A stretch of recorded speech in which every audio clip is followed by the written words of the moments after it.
Ramener à la maison, on peut manger ça, on va vivre. Ils ont pris, ils ont mangé. 4 garçons morts dans une même famille. Quelle tristesse à cause de la pauvreté. Non seulement la pauvreté, c'est la mauvaise sémence. Pendant qu'on dort, frère, il ne fait pas faire beaucoup de choses. Et surtout, un exemple concret, nous vivons la génération de cette maladie de plaie. Comment ça s'appelle Mbassou. Ok. Prenons un peu l'exemple de Mbassou. Les sorciers n'ont pas besoin qu'ils viennent te piquer les Mbassou. Même le sida spirituel existe. On a démontré que les gens avaient le sida sans même rapport sexuel. On trouve dans le sang de quelqu'un le sida injecté. C'est-à-dire, pendant qu'il dormait, l'association des sorciers, ils ont, je ne sais pas, il paraîtrait que je faisais dans les films nigérians, comment me faire du mal. C'est-à-dire, ils prennent de la poussière, ils citent le nom de Joseph, là où toi tu dormais, où tu étais parti que soit les Mbassou, la plaie ou la maladie, c'est la mauvaise sémence. Faites attention, Église. Veillons, frère. Les temps sont mauvais. L'ennemi ne tarde pas, l'ennemi ne joue pas. Donc pendant qu'on dort, et si tu n'as pas de sommeil, j'ai prie que Dieu te fasse grâce. C'est le Dieu, il est dit, l'autre Dieu, Psaume 21, il ne donne ni le sommeil. Dieu ne donne le sommeil. À ce moment où tu souffres de sommeil, je déclare au nom de Jésus que tu reçoives le sommeil et le repos de Dieu. Et là, c'est l'ennemi est venu semer l'ivraie parmi le bleu et Sanala. On espérait avoir le blé.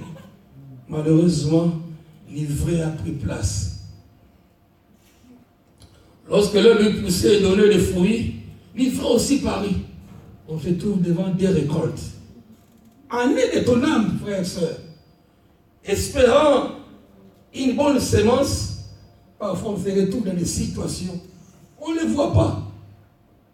Dans ton âme, dans ton corps, il y a une mauvaise sémence de la part de l'ennemi. Dieu a déposé une bonne sémence. Les parents ont fait l'exemple, nous faut donner aussi aux bonnes. Mais l'ennemi s'en charge. Les lieux, je ne sais pas où, ils ont soufflé pour semer une mauvaise sémence, un esprit mauvais pour te faire du mal. Voilà un peu ce que vivent les enfants de Dieu. Voilà un peu la situation. Voilà un peu la situation. Dieu a semé une bonne sémence. On se retrouve un peu avec l'ivraie, avec nous. L'ivraie. Que faire? C'est pourquoi Dieu a établi dans son église les prophètes, comme dit la Bible, dans le livre d'Éphésiens, Éphésiens 4 et 11, Dieu a établi pasteurs, évangélistes, docteurs, apôtres, pour le perfectionnement, pour qu'on puisse enseigner l'église pour ces choses. C'est une parabole concernant le bleu. Mais il cache aussi une vérité, un enseignement. Tu peux être la sémence de Dieu. Et que le méchant autrefois, les méchants a déposé une mauvaise sémence. S'il y avait une bonne, c'est qu'il y avait aussi une mauvaise. Peu importe, il a déposé une mauvaise. Mais ce matin, au nom puissant de Jésus, au nom de Jésus de Nazareth, le Seigneur des Seigneurs, nous allons déraciner toute mauvaise sémence et le prier. C'est comme il a dit un peu dans la lecture, nous avons lu ensemble. Lorsque l'homme donnait le fruit livré à Paris, les serviteurs du maître de la maison vers le Seigneur n'a-t-il pas semé une bonne sémence? Nous ne sommes pas la bonne sémence que les parents ont semé, l'autre a arrosé, que Dieu a fait croître, disait encore Paul. Que l'un arrose, que l'autre sème, que c'est Dieu qui fait croître. Malheureusement, l'ennemi est venu la nuit s'aimer. Il est répondu, c'est un ennemi qui a fait cela. Et c'est dit, veux-tu que nous allions l'arracher? Non, on est encore enfant. Pour les enfants, c'est dangereux d'enlever l'ivraie, au risque d'enlever aussi la bonne sémence. Non, de peur que l'arrachant l'ivraie, vous ne déraciniez en même temps le blé, laissez-les croître l'un et l'autre jusqu'à la moisson. J'aimerais qu'on arrive à la moisson, à la maturité, frère, à la maturité. C'est-à-dire, je disais dans le livre d'Éphésiens 4 qu'il a donné les uns comme apôtres, comme prophètes, évangélistes, comme pasteurs et docteurs, Éphésiens 4 et 11, pour le perfectionnement, pour l'encadrement, pour l'enseignement, pour amener le peuple dès que nous sommes à la maturité, en vue de l'œuvre du ministère de l'éducation du corps du Christ.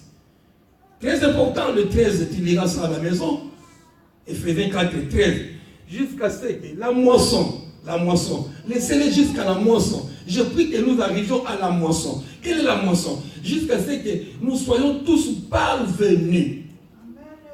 Il faut que l'Église, peu importe ton âge, si tu écoutes la parole de Dieu, que tu aies 12 ans, que tu aies 70 ans, je dis à quelqu'un, jusqu'à ce que nous soyons tous parvenus à l'unité de la foi. L'unité de la foi et de la connaissance du Fils de Dieu. La connaissance de la personne de Jésus de Nazareth. Il faut que tu arrives à la connaissance. Pas les Jésus là, le fils de Séva. Non, il faut vraiment que tu découvres qui est réellement Jésus de Nazareth. Nous sommes appelés à cela. À l'unité de la connaissance du Fils de l'homme, à l'état d'homme fait, à la mesure de la stature parfaite de Christ, à la nature de stature. Donc, il faut que je ressemble à Christ. C'est là on peut enlever l'ivraie. Quand tu ne veux pas devenir comme Christ, quand tu ne veux pas comme Christ, l'ivraie persistera, il va perdurer. C'est ce qu'on nous appelle à la matière, à l'unité de la foi. L'unité de la foi. Il faut que nous soyons tous parvenus à l'unité de la foi, de la connaissance. Il faut que nous connaissions réellement qui est le Seigneur des Seigneurs. Qui est le Seigneur que nous venons servir ce matin. Nous, dans le froid, dans la pluie, non, on ne fait pas de la politique, on ne fait pas de sport. Nous sommes enfants de Dieu. Il faut qu'on connaisse qui est celui que nous servons, qui est celui que nous invoquons. Jésus de Nazareth. À l'état d'homme fait, à la mesure de la stature parfaite du Christ. Et c'est que le Seigneur attend de nous. Afin que nous ne soyons plus des enfants. Il ne veut pas que nous soyons des enfants ballottés à tout vent. Afin que nous ne soyons plus des enfants flottant, emportés à tout vent de doctrine, par la tromperie des hommes, par leur ruse, dans les moyens de séduction. Mais que professant la vérité dans la charité, nous croissons tous à l'égard de celui qui est le chef Christ. Nous sommes appelés à ressembler à Jésus. Donc, il y a la mauvaise semence qui est semée aux uns et aux autres. Et si on est enfant, on les laisse. On dit non, touche pas. De peur que tu tues l'enfant, peu importe l'âge. On peut avoir 60 ans et la foi n'est pas grande. Tu peux modeler encore. Tu peux avoir 12 ans, mais avec une grande foi. Oui, c'est possible. Dans le domaine de foi, il n'y a pas d'âge. Il n'y a pas d'âge. On nous encourage à l'unité de la foi. Donc que nous devenons la stature parfaite de Christ. C'est alors, et toi-même tu connaîtras que ça c'est les vrais, ça c'est les bleus. Ça c'est les vrais, ça c'est les bleus. C'est alors, on peut enlever. On peut enlever. Il est bon à jeter. Il est bon à jeter. L'ennemi qui a semé, c'est le diable. On arrachera l'ivraie, on le jettera au feu. On a donné l'autorité à l'Église d'enlever l'ivraie et de les jeter au feu pour le brûler.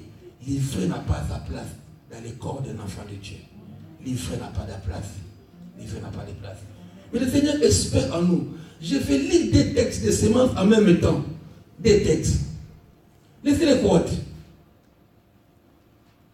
Arrachez d'abord l'ivraie, il a lié encore plus les germes de brûler, mais amassé dans le blé de grenier. Ok. Mais je prie que tu deviennes un peu cette deuxième sémence. Cette graine de sénévé. Toujours la sémence. J'ai pris des textes de sémence. Je disais, concernant le bleu, on a semé l'ivraie. Dans ta bonne sémence, a sûrement l'ennemi a soufflé quelque chose de mauvais. Mais nous allons prier qu'on puisse lier. Il est dit, on a lu tout à l'heure, qu'on arrachera l'ivraie, on la liera et on le jettera dans le feu. Je prie avant que nous puissions même prier. Si il y a un vrai dans ton corps, dans l'église, sa place est pour les lier et les jeter dans le feu. Ok. Oh, j'aimerais que tu ressembles à la graine de sénévé. 32. Juste faire de la sémence 13-32. Le sénévé, c'est la plus petite de toutes les sémences. Le sénévé, la graine de sénévé. C'est la plus petite de toutes les semences. Il est petit, très petit. Petit peut-être, le monde ne fait aucun cas de toi. Le monde t'oublie. Tu es dans une famille qu'on ne connaît pas.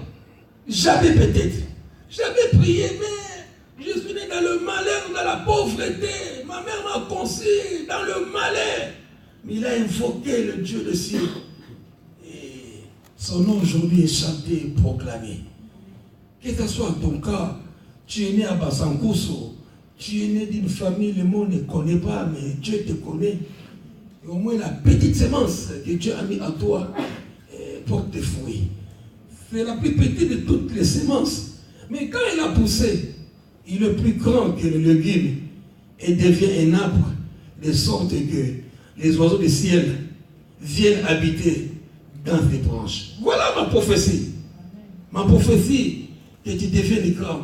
De cette semence que le Seigneur a mis en toi, de cette semence que tu émerges, que tu excelles, que tu deviennes grand, que tu croisses. Oh, qu'on en parle de quelqu'un ce matin. Amen. Que le monde se souvienne. Ah, il y a quelqu'un. Il y a un Baudry. Il y a un Joël. Il y a un ceci, cela. Tu étais petit. Dans une église petite. Souvent, quand je lis beaucoup de livres, parfois, un homme qui est devenu grand, il prie dans une église comme ça, aux États-Unis, pas connu. Qu'il en soit de même aussi de notre église. Donc, on témoignera, il priait, il se rend juste chez le pasteur Joseph, une petite église qui n'avait pas de chauffage, qui n'avait pas de voiture, il marchait à pied, mais avec le temps, Dieu a élevé. Amen. Ah, je prie que Dieu élève. Amen. Dieu élève. Je croyais que vous chantez vraiment pour le plus de chanter. Et le cantique que Dieu nous entende. Nous sommes connus de Dieu. Ça ne m'a pas surpris quand je vis Dieu visiter l'église. J'étais convaincu que Dieu aime cette église. Soyez rassurés, église. Soyez rassurés, Dieu est avec nous. Soyez rassurés. Ce qui s'est passé, oh non, c'est la visitation divine. C'est la divine visitation. Dieu est avec nos frères. Et je prophétise l'élévation. Ne tournez pas tes regards inquiets. Ne te sous-estimez pas, église. Je parle à quelqu'un ce matin qui prophète des nations. Ne te sous-estimez pas. Autant convenir, la Bible dit. Je dis que tu n'es pas né trop tôt, ni trop tard. Mais autant convenir. Je prophétise pour quelqu'un.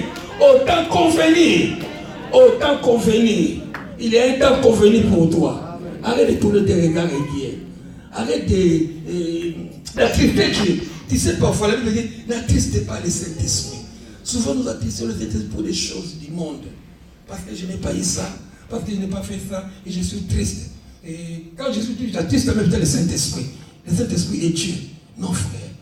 Sache, élève peu ta foi. Sois convaincu que, peu importe la situation que tu passes, Dieu est avec moi. Je dis à quelqu'un, Dieu est avec toi. Tu es cette semence, la petite grille de fève. Au temps accompli, Dieu élèvera.